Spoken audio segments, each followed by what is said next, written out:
Bismillahirrahmanirrahim. Assalamualaikum warahmatullahi wabarakatuh. Sabahul khair ya talamid.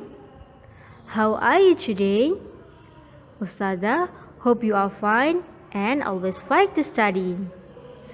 Hari ini kita akan belajar tema 1 subtema 4 tentang hidup rukun di masyarakat.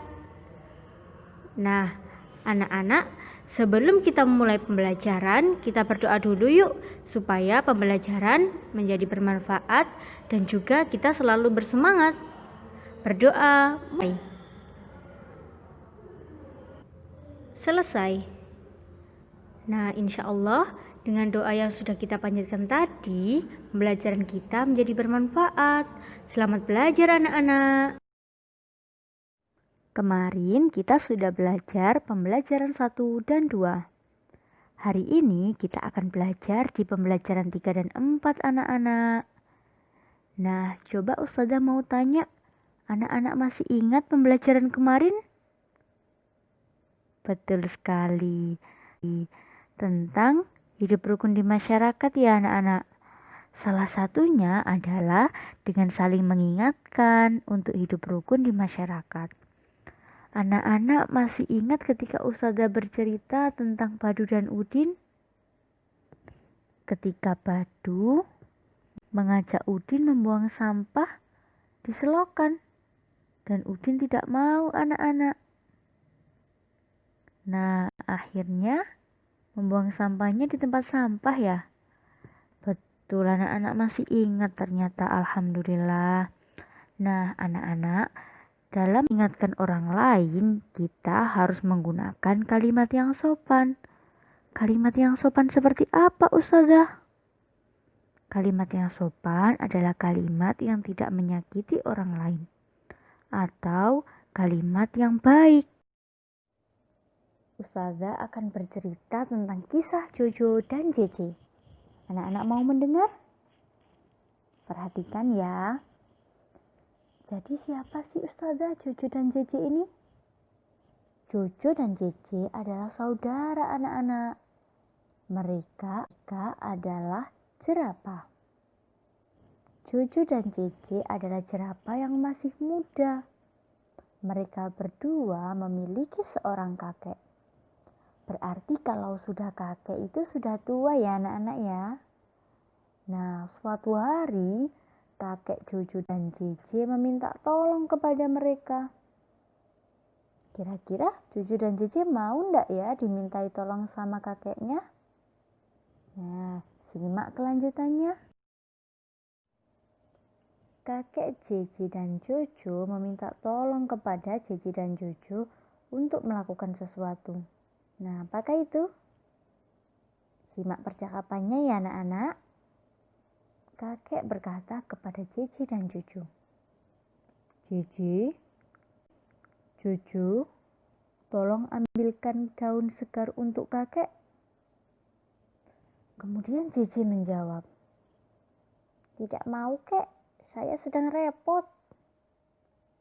Sayang sekali ya anak-anak.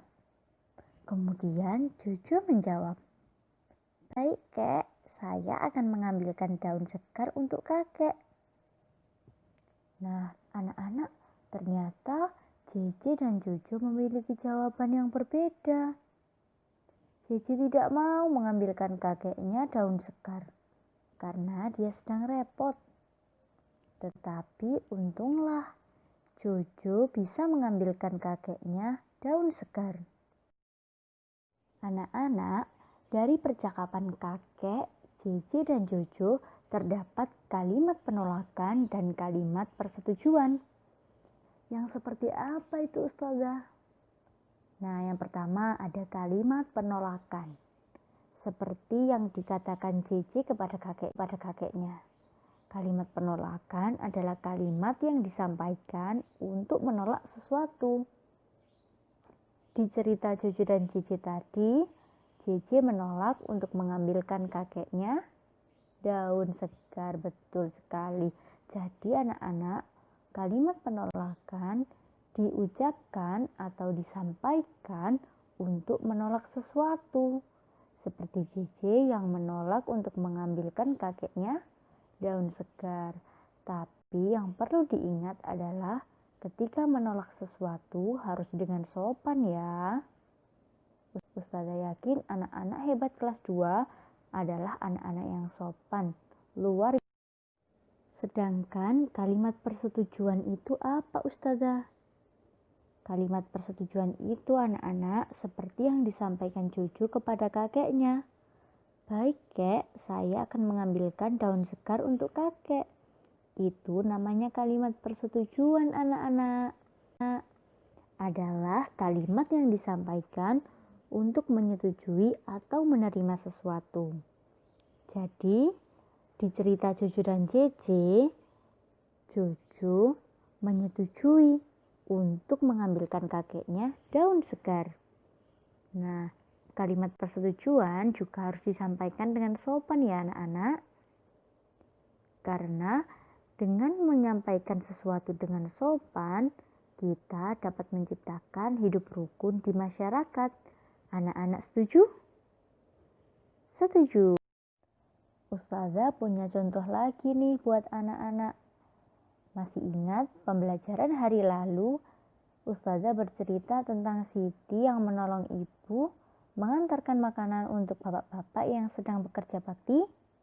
Ingat ya. Nah, di situ anak-anak bisa lihat coba di gambar ini. Ada Siti, ada ibu, ada bapak-bapak. Nah, saat itu ibu meminta tolong kepada Siti mengantarkan kue.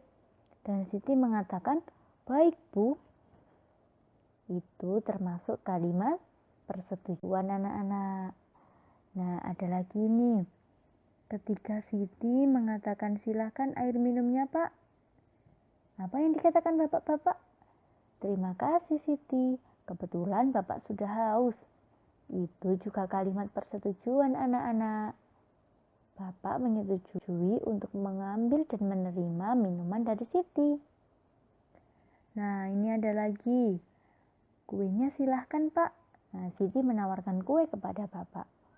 Apa yang dikatakan? "Tidak, terima kasih, Nak. Bapak masih kenyang. Nanti Bapak ambil sendiri." Nah, apa yang dikatakan Bapak? "Tidak, terima kasih." Itu termasuk kalimat penolakan anak-anak. Tapi Bapak maupun Siti ketika menerima atau menolak menggunakan kalimat yang sopan agar menjaga kerukunan. Betul ya?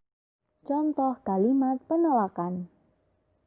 Yang Ustazah garis bawahi ini adalah contoh kalimat penolakan ya anak-anak. Kalimat pertama, "Maaf, saya tidak bisa ikut bekerja bakti karena ada keperluan mendadak." Kalimat penolakan ini diawali dengan kata maaf. Contoh kedua, "Tidak, terima kasih, Nak." Kalimat penolakan ini disampaikan dengan kata terima kasih.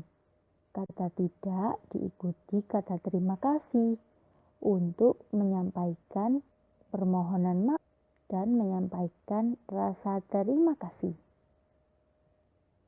Itu termasuk menyampaikan penolakan dengan sopan dan baik. Selanjutnya, contoh kalimat persetujuan. Contoh pertama, seperti di awal tadi ya, ketika Siti menyampaikan kepada ibu, "Baik, Bu." Itu tandanya Siti menyetujui untuk menolong ibu. Contoh kedua, "Terima kasih, Siti. Kebetulan Bapak sudah haus." Nah, kalimat persetujuan sebaiknya disampaikan menggunakan bahasa yang sopan dan juga baik. Contohnya, diawali dengan kata baik, kemudian diawali juga dengan kata terima kasih. Anak-anak bisa pilih salah satu atau keduanya.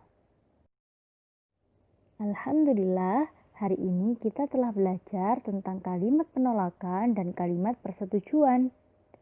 Nah, this time is writing time.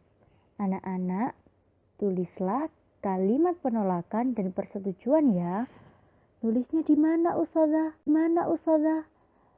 Nulisnya di buku anak-anak masing-masing ya. Di buku tulis masing-masing. Kemudian foto dan kirim hasil tulisannya kepada Ustazah ya. Salam semangat anak-anak hebat kelas 2. Tapi sebelum kita tutup pembelajaran hari ini, kita berdoa dulu yuk. Baca hamdalah dan doa akhir majelis. Alhamdulillahi Rabbil Alamin. Subhanakallahumma wa bihamdik. Ashhadu an la ilaha illa anta astaghfiruka wa atubu ilaik. Ustazah akhiri, anak-anak, don't forget to pray on time. Don't forget to read the Holy Quran, and don't forget to obey your parents. Don't forget to study hard and keep fighting to study. Assalamualaikum warahmatullahi wabarakatuh.